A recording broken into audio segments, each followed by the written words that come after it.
ಬೆಂಗಳೂರಿನ ಪ್ರೇಮಿಗಳಿಬ್ಬರ ಪ್ರೇಮ ಗೋವಾದ ದಾರಬಂದೋಡ ಕಾಡಿನಲ್ಲಿ ಕೊಲೆಯೊಂದಿಗೆ ಅಂತ್ಯ. ಗೋವಾ ಪೊಲೀಸರಿಂದ 24 ಗಂಟೆಯೊಳಗೆ ಆರೋಪಿಯ ಬಂಧನ. ಒಂದು ದಿನದ ಪ್ರವಾಸಕ್ಕಾಗಿ ಉತ್ತರ ಬೆಂಗಳೂರಿನಿಂದ ಗೋವಾಕ್ಕೆ ಬಂದಿದ್ದ ಪ್ರೇಮಿ ಮತ್ತು ಆತನ ಪ್ರೇಯಸಿಯ ನಡುವಿನ ಜಗಳವು ಗೋವಾದ ದಾರಬಂದೋಡದ ಪ್ರತಾಪ್ ನಗರದ ಕಾಡಿನಲ್ಲಿ ಪ್ರೇಯಸಿಯ ಕೊಲೆಗೆ ಕಾರಣವಾಗಿದೆ. ಈ ಪ್ರಕರಣದಲ್ಲಿ ಫೋಂಡಾ ಪೊಲೀಸರು 24 ಗಂಟೆ ಒಳಗಡೆ ಪ್ರೇಮಿಯನ್ನು ಬಂಧಿಸಿದ್ದಾರೆ.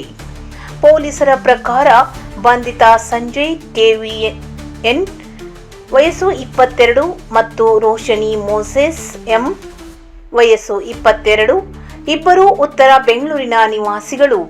ಪರಸ್ಪರ ಪ್ರೀತಿಸುತ್ತಿದ್ದರು ಎನ್ನಲಾಗಿದೆ. ಅವರಿಬ್ಬರು ಬಸ್ನಲ್ಲಿ ಪ್ರಯಾಣಿಸಿ ಒಂದು ದಿನದ ಕೆಲಸಕ್ಕೆಂದು ಗೋವಾಕ್ಕೆ ಬಂದಿದ್ದರು. ಗೋವಾಕ್ಕೆ ಬರುವಾಗ ಯಾವುದೋ ಕಾರಣಕ್ಕಾಗಿ ಅವರ ನಡುವೆ ಜಗಳವಾಗಿದೆ. ಈ ಜಗಳದಿಂದಾಗಿ ಸಂಜಯ್ ಕೆವಿನ್ ರೋಶನಿಯನ್ನು ಕೊಂದು ಹಾಕಿ ಬೆಂಗಳೂರಿಗೆ ಮರಳಿದ್ದಾನೆ. ಮೃತ ಮಹಿಳೆಯೊಂದಿಗೆ ಬಸ್ ಟಿಕೆಟ್ ಪತ್ತೆಯಾಗಿದ್ದು ತನಿಖೆ ವೇಗ ಪಡೆದುಕೊಂಡಿತು.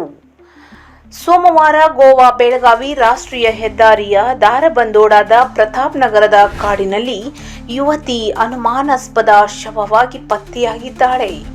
ಈ ಬಗ್ಗೆ ಫೋಂಡಾ ಪೊಲೀಸರು ಮಾಹಿತಿ ಪಡೆದು ಸ್ಥಳಕ್ಕಾಗಮಿಸಿ ಪರಿಶೀಲಿಸಿದಾಗ ಮೃತದೇಹದ ಗಂಟಲಲ್ಲಿ ಚಾಕುವಿನಿಂದ ಇರಿದ ಗುರುತು ಪತ್ತೆಯಾಗಿವೆ.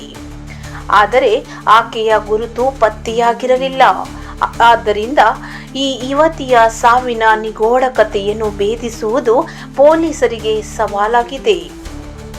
ಸಮಯದಲ್ಲಿ ರೋಶನಿ ಬಳಿಗೆ ಅವಳು ಬೆಂಗಳೂರಿಗೆ ವಾಪಸ್ ಹೋಗಲು ತೆಗೆದುಕೊಂಡಿದ್ದ ಬಸ್ ಟಿಕೆಟ್ ಕಂಡುಬಂದಿದೆ. ಇದನ್ನು ಆಧಾರವಾಗಿಟ್ಟುಕೊಂಡು ಪೊಲೀಸರು ತನಿಖೆ ಮುಂದುವರಿಸಿದ್ದಾರೆ. UPI ID ಮೂಲಕ ಆರೋಪಿ ಸಿಕ್ಕಿಬಿದ್ದ. ಆರಂಭದಲ್ಲಿ ಟಿಕೆಟ್ ತೆಗೆದುಕೊಂಡ ಸ್ಥಳವನ್ನು ಹುಡುಕಿ ತನಿಖೆ ನಡೆಸಿದಾಗ ಟಿಕೆಟ್ ಬುಕ್ ಮಾಡಲು ರೋಶನಿಯೊಂದಿಗೆ ಬಂದ ಪ್ರೇಮಿ ಟಿಕೆಟ್ಗಾಗಿ ಆನ್ಲೈನ್ ಪಾವತಿ ಮಾಡಿದ್ದ. ಆ ಆನ್ಲೈನ್ ಪಾವತಿಯಿಂದ ಪೊಲೀಸರು ಆತನ UPI ಸಂಖ್ಯೆಯನ್ನು ಪಡೆದುಕೊಂಡು ಪೊಲೀಸರ ತಂಡ ಬೆಂಗಳೂರಿಗೆ ಹೊರಟಿದ್ದೆ.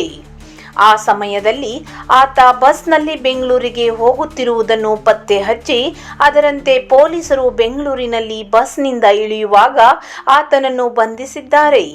ಇದೀಗ ಫೋಂಡಾ ಪೊಲೀಸರು ಹೆಚ್ಚಿನ ತನಿಖೆ ನಡೆಸುತ್ತಿದ್ದಾರೆ ಎಂದು ಮಾಹಿತಿ ಲಭ್ಯವಾಗಿದೆ.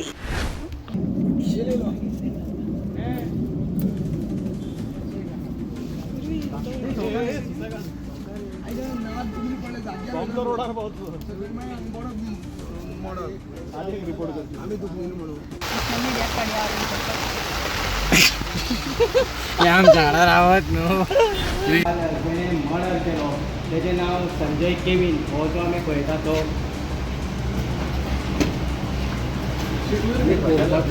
संजय केविन